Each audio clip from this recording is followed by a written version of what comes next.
Dapat may pa-tribute ako kay Maricel, di ba? Yes. So, kumusta working with the Maricel Soriano muna, yung apat muna Mari ang tatanungin ko. Kailangan marinig natin kung kumusta ang pakikipagtrabaho nila sa Diamond Star. Kay Kyla.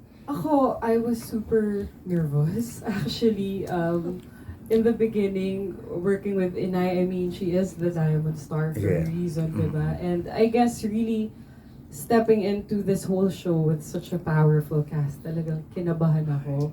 But I'm so grateful to everybody and of course Inay kasi tinanggap nila ako and they welcomed me and they were so warm to me. And of course, thank you rin kay Direk Jojo and Direk FM kasi talagang inalagaan din po nila ako. So, nawala yung kaba?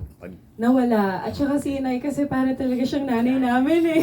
Kaya inalagaan niya rin po talaga kami. So I'm so grateful. Love you, Nay. Thank you. Ayan. JM. Ako po, yun nga po, Diamond Star siya. Sabi ko nga po kanina, hindi niya yun pinaramdam sa amin. Parang nanay po talaga sa set, inaalagaan niyo po kami.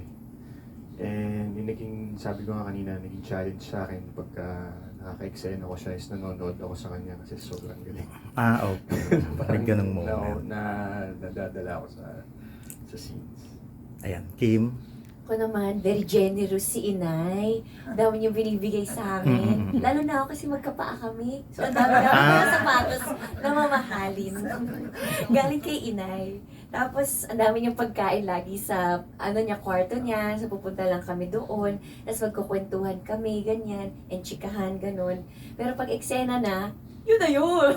Siyempre kakabahan ako. Sandali lang, hindi pala kami dito. So parang medyo nininervous din ako pag magkaka-eksena na kami. Kasi siyempre, ang dami nang nagawang mga project at ka-eksena si Inay. Baka yung sampal ay medyo hardcore. Nangyari na ba? Hindi pa? Or... Opo, Okay. nangyari na. Tsaka sobra po akong natigal ka.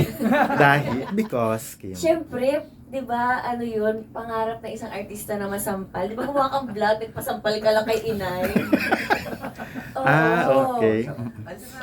Yun, bucket list yun namin. Check na yun. Bucket list check. Ang lala. Pero yun po yung abangan ninyo. Isa din po yun sa mga eksenang dapat niyo pong panoorin dahil baseball. Charot lang. Pero sobra akong nagpapasalamat na nakatrabaho ko po si Inay dahil habang ginagawa ko eksena kinakabahan ako. Habang pinanood ko yung eksena na yun, mas kinabahan ako para sa role ni Juliana. So, ang galing lang makatrabaho isang Maricel Soriano na ang tagal-tagal na sa industriya pero sobrang down to earth and very accommodating to help yung mga artistang katulad namin. Ayan. Of course, Paul. Kasi Parang bongga yung naubos. mga confrontation scene kanina, di ba? Parang naubos na po yung sasabihin ko, parang kinuha na po nila. Pero yun nga po, hindi ko po first time makatrabaho si Inay. And wala po akong masasabi kundi napakaraming magagandang salita kay Inay at wala po akong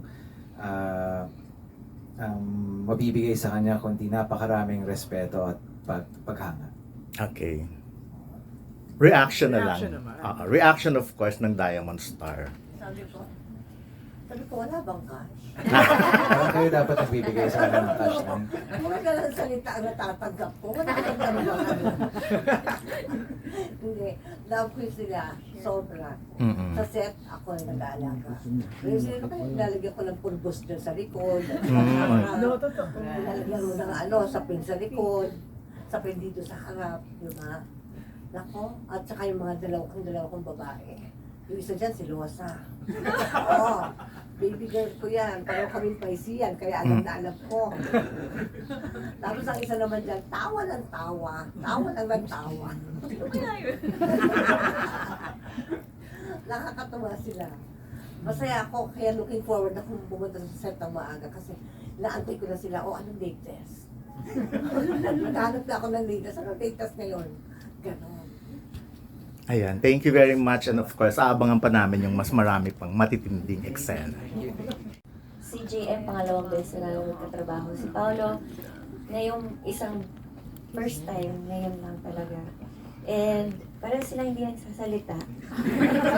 Ayun, yun yung actually yung tanong ko. Ano yung first impression mo sa kanila na nabago or parang nalinlang ka nung nakilala mo na sila? Si JM, hindi talaga siya ganun ka nagsasalita. Dahil mahilig lang siya sa, Mobile Legends. Mobile Legends. Kaya pag inaaya mo siyang kumain, Aray, ito na yun. minsan, pumapayag naman siya. So parang doon niya nabababa yung Tapos doon kami nagkukwentuhan, sabay kami nila direct sa mga staff na kumain. Kasi hindi talaga siya matatanggal sa niya, Mobile Legend.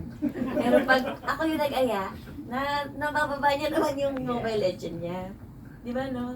Salamat sa kwento, ah. Anong meron si Kim, JM, para maibaba mo yung Mobile Legends mo? Takot ako kay Kim eh. Oo, pero yung mga eksena nyo kasi medyo daring din, di ba? Meron bang, pinractice ba to? Or on the spot? Hindi, si Direk muna.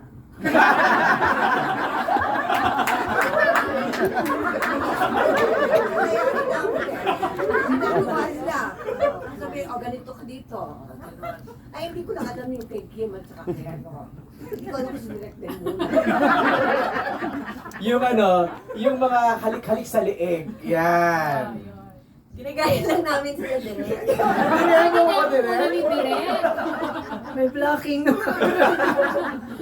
Si Direk Jojo pala yung nag-demo. Si Paolo naman, hindi siya talaga siya masyado nagsalita. Tsaka never ko pa talaga siyang nakatrabaho or naka-chance encounter sa mga party or mga may sarili siyang mundo. So parang doon talaga ako natakot. Pero buti na lang, sobrang nice pala siya. Sobrang siyang, yun, yung kasama namin siya kumain pag lunch and dinner. Parang open naman siya, basta kausapin mo lang siya. So ikaw lagi, Kim, yung nag-open ng conversation. Ako lang yung madaldal, yung magkukwento lang ako. Siya, good listener. Kwento lang ako ng kwento, tapos lang siya na oo. Ang hirap para ng role mo, Kim, dito. Kasi two quiet guys ang kasama mo. Two introverts and one extrovert. Pero si JM at si Paolo, okay lang yung kadaldalan ni Kim. Nato-tolerate nyo. Nakakahawa po yung energy niya. Hindi ko sumagot. Kaya ako natutuwa ako kasi yun nga nakakahawa yung energy niya, tsaka okay rin na may isang nagsasalita lagi dahil kung kami ni JM lagi magkasama, tahimik lang talaga yung dressing room. Ano naman impression nyo kay Kim? Na nalinlang din kayo? Nung nakilala nyo na siya, na ito pala yung totoong Kim. Sa akin po, ang kinagulat ko po sobrang seryoso niyo pong actress.